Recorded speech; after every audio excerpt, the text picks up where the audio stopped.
အခုဒီလူတော်များများဟာ KFC ကကြက်ကြော်တွေဘာလို့ဒီလောက်ကျွေးရုပ်ပြီးစားလို့ကောင်းနေတာလဲဆိုတာမသိကြသေးပါဘူးဒီနေ့တော့ငွေသိန်းချီတန်းတဲ့ကြက်ကြော်နီလန်းကောင်းကိုမျှဝေပေးလိုက်ပါမယ်အပြင်ကကျွတ်ပြီးအတွင်းကနူးညံ့တာမို့ဆိုင်ကဝယ်စားတာထက်တောင်ပိုကောင်းပါတယ်လိုက်ပေးပြီးသိမ်းထားဖို့အကြံပြုချင်ပါတယ်နော်အရင်ဆုံးဝယ်လာတဲ့ကြက်ပေါင်တွေကိုစားတစွန်းရှာလကာကြီးအနှဲငယ်တို့ထည့်ထားတဲ့ရေထဲမှာမိနစ်20လောက်စိမ်ထားပေးပါဒီအဆင့်ကကြက်သားရဲ့ညှိနှံ့ကိုပျောက်စီယုံနေမကပဲအထဲကအညစ်အကြေးတွေကိုပါထွက်လာစေပါတယ်ကြည့်လိုက်ပါဒီအညစ်အကြေးတွေကညှိနှံ့ထွက်စီတဲ့အဓိကတရားခံနေပဲပေါ့စိန်ပြီးသားကြက်သားတွေကိုအလေကနေထပ်ပိုင်းဖြတ်ပြီးဇလုံးထဲထည့်ပါဂျင်းနဲ့ကြက်သွန်မြေလေးတွေထည့်ပါအရသာအတွက်စားကြက်သားမှုံခရယူစီအနှင်းငယ်ပင်းငပိအကြည့်တဝက်နဲ့ညှိနှံ့ပြောက်ဖို့ဟင်းချက်ဝိုင်အနှင်းငယ်တို့ထည့်ပြီးအသားထဲစိန်ဝင်အောင်တီးချနေက15မိနစ်လောက်နှက်ထားပြီးပါအခုကြက်ကြော်မှု fried chicken powder ပြင်ဆင်ပါမယ်ဒီမှုန့်ကကြက်သားကိုအကြီးကုန်ပုံစံလေးတွေနဲ့ကျွေ့ရွလာစီမယ်လျှို့ဝှက်ချက်ပါပဲ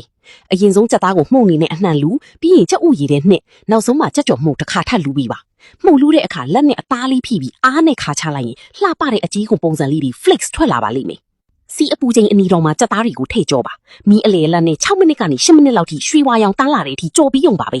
ဒီလိုလှုပ်ထားတဲ့ကြက်ပေါင်ကြော်ကအယောင်ကလေးလှအပြင်သားကလေးကျွေ့ရုပ်ပြီးအတွင်းကတော့နူးညံ့ကအရီရွှမ်းနေမှာပါခရင်ကျင်ဒီ sauce လေးနဲ့တွဲစားလိုက်ရင်တော့ကလေးတွေကလူစားရတဲ့အထိကြိုက်ကြမှာအတိချပါပဲအခုပဲလိုက်လှုပ်ရှိကြလိုက်ရအောင်